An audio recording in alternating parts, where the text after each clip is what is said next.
The lights in the lower maintenance tunnel flickered. Twice before going completely dark, Danny Ortiz pressed himself against the cold metal wall and tried to remember the breathing exercises his sister had taught him years ago. Somewhere above him, alarms screamed through every corridor of Orbital Haven. The sound meant only one thing: something had gotten loose. He had been replacing a faulty coolant valve when the emergency broadcast crackled through his headset. The words came fast and panicked. Containment breach in Sector 7. All personnel evacuate immediately. The creature from Vargos Prime had escaped. Danny knew about the Nightstalker. Everyone on the station knew about it. The researchers talked about it in hushed voices in the cafeteria. It was the deadliest predator they had ever brought aboard. 6 legs that could tear through steel, teeth like knives, scales harder than most armor, and intelligence. That was the part that scared people most. The thing could think. His communicator buzzed against his hip. He pulled it out with shaking hands.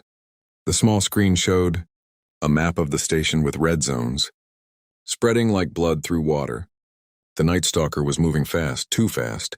It had already passed through 3 sectors, and security teams were falling back. Not fighting, just running.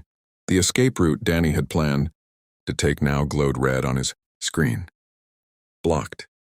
He scrolled through the map looking for another way out. Every path that led to the emergency shelters had turned red in the last 30 seconds. The creature was between him and safety. His headset crackled again. This time it was Chitara, the chief science officer. Her voice usually sounded calm and mechanical, the way most insectoid species spoke. Now it carried an edge of something close to fear. All personnel in sectors 9 through 12, find immediate shelter. Seal yourself in any room with a door. Do not attempt to run. Repeat, do not run. Danny looked around the tunnel. There were no rooms here, no doors, just pipes and cables and dim emergency lighting that barely pushed back the shadows. He was in the guts of the station, the places where only maintenance workers went, places without security cameras or reinforced walls. He started walking anyway, not running. Running made noise. Running made you look like prey. He had learned that a long time ago back on Earth. Before he came to space, he had worked with animals that could kill him just as easily as the Nightstalker could. Big cats that weighed more than he did. Wolves with jaws strong enough to crush bone. Bears that could break a person in half without trying hard. The trick was staying calm. Animals could smell fear. They could hear your heartbeat speed up. They knew when you were prey and when you were something else. Danny forced his breathing to slow down. In through the nose, out through the mouth. Keep moving, but do not run. The tunnel opened into a larger chamber where multiple pipes connected to a central processing unit. The emergency lights here were brighter. Danny could see 3 different passages leading away into darkness. He checked his communicator again. The map showed the Nightstalker had stopped moving. It was close now, maybe 2 corridors away. Something metal clanged in the passage to his left. Danny turned slowly. He kept his hands at his sides. No sudden movements. Another clang closer this time. Then he heard it. A sound like breathing, but deeper, heavier. The kind of sound that came from something big. The Nightstalker emerged from the shadows like smoke taking shape. It was bigger than Danny had imagined. The pictures and videos had not done it justice. Its scales reflected the emergency. Lights in a way that made it seem like it Was made of liquid darkness. 6 legs moved in perfect coordination. Each one ended in claws that clicked against the metal floor. Its head was wide and flat with sensory tendrils that moved independently. Tasting the air, Danny stopped breathing for a moment. Every instinct in his body screamed at him to run. His muscles tensed, his heart hammered against his ribs, but he did not move. He could hear his old supervisor's voice in his head from years ago at the animal center. The moment you run, you become prey. The moment you become prey, you die. The Nightstalker's tendrils locked onto him. Its eyes, 4 of them arranged in pairs, focused with an intensity that made Danny feel like he was being studied at a molecular level. The creature took a step forward, then another. It was close enough now that Danny could smell it. Something like copper and earth and something else he could not name. He wanted to close his eyes, but knew that would be a mistake. Instead, he lowered his gaze slightly, not looking away completely, but not challenging it either. Submissive but not weak. It was a balance he had learned with wolves. Show respect without showing fear. The Nightstalker circled him slowly. Danny could feel the displacement of air as it moved, could hear the clicking of its claws, could sense the power in its body. One strike and he would be dead before he hit the ground. But the strike did not come. Instead, the creature stopped in front of him. Its tendrils reached out and touched his arm. Not grabbing, just touching, feeling, learning, Danny remained perfectly still. He had been touched by dangerous animals before. He knew the difference between aggression and curiosity. The Nightstalker made a sound, low and rumbling. It vibrated through the chamber and through Danny's chest. Then, in a movement that seemed impossible for something so large and deadly, the creature lowered itself to the ground. Its body folded in a way that brought its head level with Danny's waist. The rumbling sound continued. Danny slowly released his breath. His communicator was buzzing frantically against his hip, but he ignored it. The Nightstalker settled completely onto the floor beside him. The rumbling grew deeper, more rhythmic, and Danny realized with a shock that cut through his fear like light through darkness that the deadliest predator in the galaxy was purring. The security feed showed everything in perfect detail. In the command center 3 levels above, a dozen aliens from 6 different species watched their screens in absolute silence. Nobody moved. Nobody spoke. They simply stared at the impossible, scene playing out in the maintenance chamber below. Chitara's compound eyes processed the image faster than most species could blink. She had spent 40 years studying predator behavior across hundreds of worlds. She had written 3 books on the subject. Universities requested her as a guest lecturer. And yet nothing in her education or experience explained what she was seeing right now. It should have killed him already, said Ralph, the reptilian security chief. His scales had turned a pale gray, the color his species displayed during extreme stress. Why has it not killed him? Nobody answered because nobody had an answer. On the screen, Danny Ortiz sat down slowly beside the Nightstalker. He moved like he was underwater, every gesture careful and deliberate. The creature's tendrils followed his movement but showed no signs of aggression. When Danny finally settled against the wall, the Nightstalker shifted closer, not attacking, just adjusting its position to remain near him. "Pull up his file," Chitara said quietly. Her assistant, a young mammalon named Brell, worked the controls with trembling paws. Danny's personnel record appeared on the secondary screen. Chitara scanned through it quickly. Human male, 29 standard years old. Hired 8 months ago as a maintenance technician level 3. Previous employment listed as animal rehabilitation specialist on Earth. She stopped scrolling. Bring up details on his previous work. More information flooded the screen. Danny had worked for 12 years at a facility that rescued and rehabilitated large predators. Species listed included creatures called tigers, bears, wolves, and others that Chitara did not recognize. Each one was noted as potentially lethal to humans. Each one had killed members of their own species in the wild. He worked with predators, Brell said, his voice small with realization. Not just worked with them, Chitara corrected. She pulled up an image from Danny's file. It showed him standing beside a massive orange and black striped creature. His hand rested on its head. The creature's mouth was open, showing teeth that could easily fit around a human skull, but its eyes were half closed in what even Chitara recognized as contentment. He befriended them. Ralph made a hissing sound that indicated disbelief. Impossible.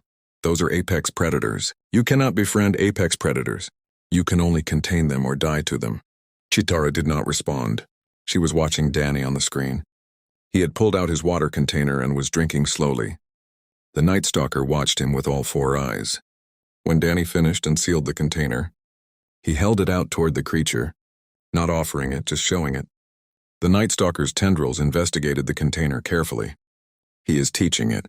Chitara said the realization hit her like a physical force. He is showing it that he means no harm, that he has resources, that he is not prey. We need to kill it before it kills him, Ralph said. He moved toward the weapons locker. I can get a clean shot through the ventilation shaft above that chamber. One plasma burst and this nightmare ends. No.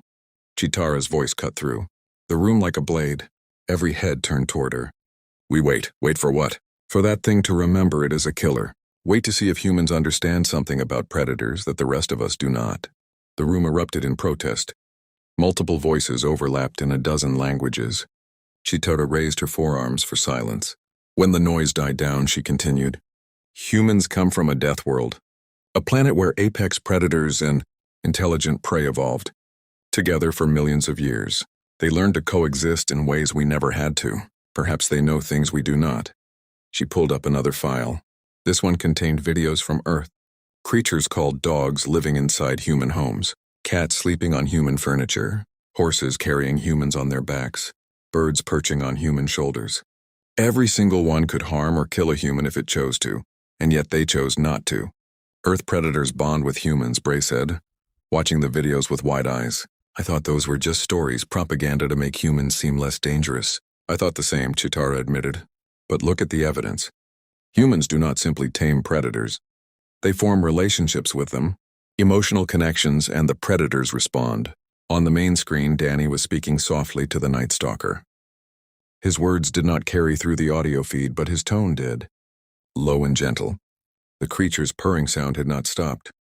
If anything, it had grown deeper. Open a communication channel to him, Chitara ordered. I want to hear what he is saying. Brell worked the controls. A moment later, Danny's voice filled the command center. Not so different from Shadow, are you? Yeah, I know they gave you some complicated research designation, but you need a real name. Shadow fits you better. You move like a shadow. You are probably used to hunting in darkness back on your world. Ralph made a choking sound. He named it. He did more than name it. Chitara said she was taking notes now, her fingers flying across her datapad. He is establishing familiarity, creating a social bond. This is how humans integrate predators into their society, not through force or fear, but through relationship. Danny continued talking to Shadow. He told the creature about Earth, about the animals he had worked with, about a tiger named Sasha, who used to greet him every morning by rubbing her massive head against his legs, about a wolf pack that had accepted him into their group after months of patient interaction. They are going to study this for decades, Brell whispered. If he survives when he survives, Chitara corrected. She watched as Shadow moved even closer to Danny, the creature's armored head now resting near the human's leg. I do not think this Nightstalker wants to kill him. I think it wants what all intelligent creatures want. Connection, understanding, perhaps even friendship. That is insane, Ralph said. But his voice had lost its certainty. Perhaps, Chitara agreed, or perhaps humans have been trying to tell us something all along, and we simply refuse to listen. They keep saying that Earth taught them to see individuals, not just species, to see potential companions, not just threats. Maybe that is their real strength. Not their resilience or their stubbornness, but their almost supernatural ability to make allies out of enemies. The command center fell silent again. Every eye returned to the screen where a human sat calmly, beside the galaxy's most feared predator. And the predator purred. 16 hours had passed since the containment breach. Danny's back ached from sitting against the wall, but he did not dare move too quickly. Shadow had fallen into something like sleep, though one set of eyes remained half open. Watching him, the creature's breathing had slowed to a steady rhythm that matched the purring, sound still rumbling from deep in its chest. Danny's communicator had been buzzing on and off for hours. He had finally answered it around hour 4, whispering into the device while Shadow's tendrils twitched in what might have been dreams. Chitara had asked him 1,000 questions. He had answered as best he could while keeping his voice low and calm.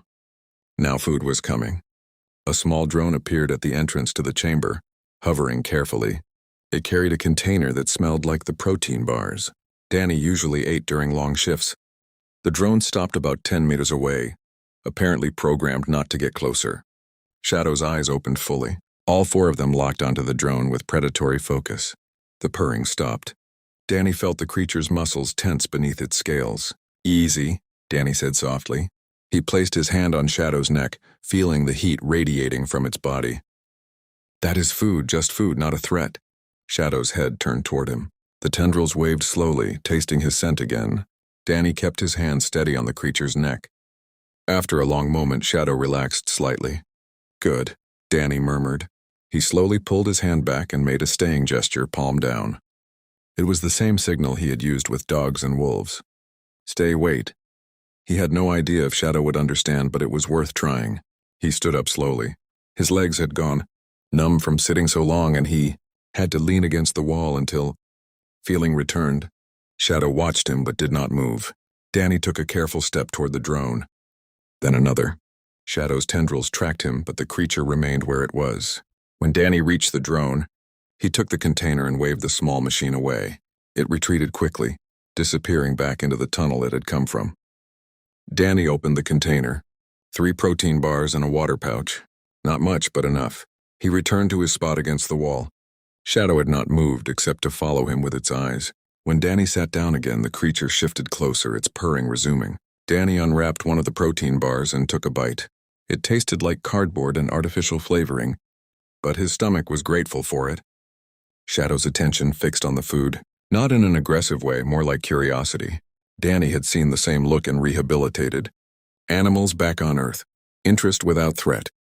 He broke off a small piece of the protein bar and held it out on his palm. "Want to try?" he asked. His voice stayed level and friendly. "It does not taste great, but it will keep you alive." Shadow's tendrils extended toward his hand. They touched the piece of protein bar gently, almost delicately. Then the creature's mouth opened slightly, and a narrow tongue, dark purple and surprisingly dexterous, took the food from Danny's palm. Shadow pulled back and worked the food around in its mouth for a moment before swallowing.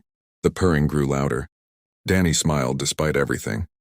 Despite being trapped in a maintenance tunnel with a creature that could kill him before he could blink. Despite the entire station being in lockdown because of the thing sitting next to him. Despite not knowing if he would survive the next hour, he smiled because Shadow had accepted food from him. "You like that, huh?" Danny broke off another piece. This time, Shadow took it more quickly, the tongue barely brushing against his palm. "We are making progress, you and me." Through his communicator, Danny heard Chitara's voice. She had been recording everything now. She sounded like she might be crying. Though Danny was not sure insectoid species could cry. "This is remarkable. Absolutely remarkable. In 40 years of studying predator behavior, I have never seen anything like this. It is not that special," Danny said quietly, feeding Shadow another piece. "This is just what happens when you stop treating animals like monsters and start treating them like individuals. But the Nightstalker species has been classified as impossible to domesticate," Chitara protested. "Every attempt has ended in death. That is because everyone tried to dominate them," Danny explained. He had been thinking about this for hours. You cannot dominate an apex predator. They are too smart for that. Too proud. But you can befriend one. You can show it respect. You can prove that you are not a threat and not prey. You can be something new, something it has never encountered before. He finished the first protein bar and started on the second. Shadow watched with intense interest. Danny broke off pieces and offered them. The creature accepted each one with that same careful gentleness. By the time the second bar was gone, Shadow had moved close enough that its body pressed against Danny's side. The weight was substantial, easily 300 lb of muscle and armor and teeth. Danny could feel the creature's heartbeat through its scales, steady and strong. The purring vibrated through his entire body. "Back on Earth," Danny said, speaking as much to himself as to anyone listening through the communicator. "We learned something important. Predators are not evil.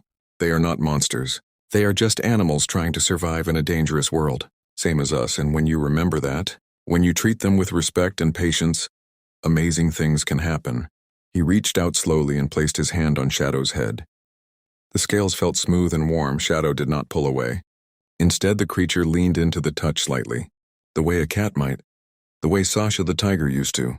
"You are far from home," Danny said softly, probably scared, definitely confused. "Everyone here treats you like a weapon or a specimen. Nobody has treated you like a living being with thoughts and feelings. But I get it. I understand." Shadow's purring deepened. One of its tendrils wrapped loosely around Danny's wrist. Not restraining, just holding, just connecting. Through the communicator, Chitara's voice came again. "Danny, the station council wants to meet with you. They want to discuss what happens next. Tell them I'm a bit busy right now," Danny replied. He did not take his hand off Shadow's head, but "You can tell them this. If they try to kill Shadow, they will have to kill me first." The silence that followed told Danny that his message had been received. The council chamber had never been this full.